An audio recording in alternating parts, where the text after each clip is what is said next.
নমস্কার বন্ধুরা, চিত্রা ফুড হাউসে সকলকে স্বাগত। আজকের রেসিপি জন্মাষ্টমী স্পেশাল গোপালের পায়েস। চলুন পুরো ভিডিওটি দেখতে থাকুন।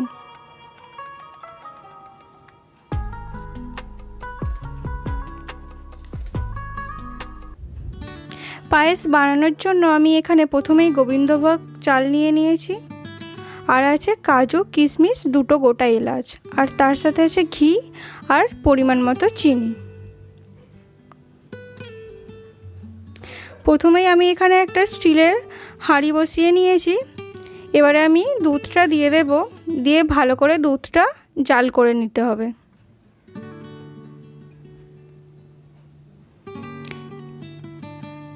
এবার আমি এলাচগুলো মুখটা একটু ফাটিয়ে দুধের মধ্যে দিয়ে দেব, তাহলে কিন্তু খুব সুন্দর একটা গন্ধ আসবে, পায়েসটা খেতেও ভালো লাগবে। এবার এখানে যে চালটা নিয়েছিলাম সেটা ভালো করে জল দিয়ে ধুয়ে নিতে হবে।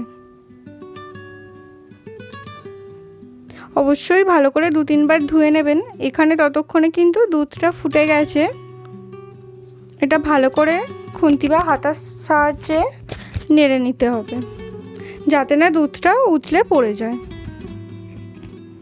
এখানে খুব বেশি জোর দেওয়ার প্রয়োজন নেই, মিডিয়াম আছে, এটাকে ভালো করে একটু জাল করে নিতে হবে। এবার এখানে একটা কড়া বসিয়ে নিয়েছি, কড়ার মধ্যে আমি 2 চামচের মতো ঘি দিয়ে দেব। ঘিটা একটু গরম করে নেব। গরম করে নিয়ে যে সমস্ত ড্রাই ফ্রুটগুলো আমি নিয়েছিলাম, এখানে কাজু কিশমিশ, আপনারা আরও অন্যান্য ব্যবহার করতে পারেন, এগুলো আমি একটু হালকা করে ভেজে নেব ঘিতে। তাহলে পায়েসের স্বাদটা কিন্তু অনেক গুণ বেড়ে যাবে। অবশ্যই আপনারা এভাবে ঘি দিয়ে ভেজে নেবেন। অবশ্যই লো ফ্লেমে রাখবেন, না হলে খুব সহজেই কিন্তু এটা কালারটা চেঞ্জ হয়ে যাবে বা পুড়ে যাবে। দেখতেই পাচ্ছেন কিশমিশগুলো কিন্তু বেশিরভাগ ফুলে উঠেছে, তার মানে এটা ভাজা হয়ে গেছে। ওটা তুলে নিয়ে ওই কড়াতেই আমি গোবিন্দভোগ চালটাও ভালো করে ভেজে নেব। চালটা অবশ্যই ঘিতে ভেজে দেবেন, তাহলে কিন্তু পায়েসের স্বাদটা অনেক গুণ বেড়ে যাবে এবং পায়েসটা খেতেও ভালো লাগবে। অনেকেই কিন্তু কাঁচা চাল দুধের মধ্যে দিয়ে দেয়, কিন্তু এইভাবে একবার আপনারা ঘি দিয়ে ভেজে চালটা দিয়ে দেখবেন, অবশ্যই ভালো লাগবে। এখানে চালটা ভাজা হয়ে গেছে, আর বেশি ভাজবো না। চালটা ভাজতে ভাজতে দুধটাও কিন্তু ভালোভাবে ফুটে গেছে। এবারে দুধের মধ্যে চালটা দিয়ে দিতে হবে। পায়েস শুধুমাত্র একটি রেসিপি নয়, বাঙালির কাছে কিন্তু যে কোনো শুভ অনুষ্ঠানেই পায়েস ছাড়া আমরা ভাবতেই পারি না। পায়েসটাকে আমরা অত্যন্ত শুভ বলে মনে করি। তাই অবশ্যই আপনারা এভাবে একবার হলেও এই পায়েস রেসিপিটি বাড়িতে বানিয়ে দেখতে পারেন, দারুণ সুস্বাদু লাগবে খেতে। অনেকেই অনেক রকমভাবে তো বানায়, কিন্তু একবার হলেও এভাবে বাড়িতে অবশ্যই বানিয়ে দেখবেন। আর ভিডিওটি ভালো লাগলে অবশ্যই লাইক করবেন। এবার আমি এখানে অল্প পরিমাণে নুন দিয়ে দেব, আর ভেজে রাখা ড্রাই ফ্রুটগুলো দিয়ে দেব।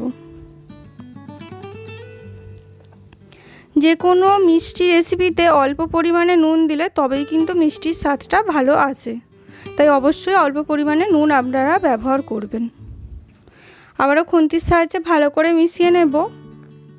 আর চালটা সিদ্ধ হয়ে যাওয়ার পরেই কিন্তু এখানে আমি চিনিটা ব্যবহার করছি। আগে থেকে যদি চিনি দেন তাহলে আর চাল সিদ্ধ হবে না, তাই অবশ্যই খেয়াল রাখবেন চালটা সিদ্ধ হওয়ার পরেই চিনিটা ব্যবহার করতে হবে। আর আপনারা যেরকম মিষ্টি খান সেই অনুযায়ী এখানে মিষ্টির পরিমাণটা দিয়ে দেবেন। যদি বেশি মিষ্টি পছন্দ করেন বেশি, নাহলে হালকা মিষ্টি পছন্দ করলে কম চিনির পরিমাণ দেবেন। এখানে ভালো করে কিন্তু আবারও হতে দিতে হবে, আর মাঝে মাঝে খুন্তি বা হাতার সাহায্যে নাড়তে হবে, কারণ পায়েস খুব তাড়াতাড়ি নিচেটা ধরে যায় বা বসে যায়। এবার আবারও হাতার সাহায্যে নাড়তে হবে। আর যারা যারা চ্যানেলটি এখনও পর্যন্ত সাবস্ক্রাইব করেননি, তারা ঝটপট চ্যানেলটিকে সাবস্ক্রাইব করে পাশে থাকা বেল আইকনটা অবশ্যই বাজিয়ে দেবেন।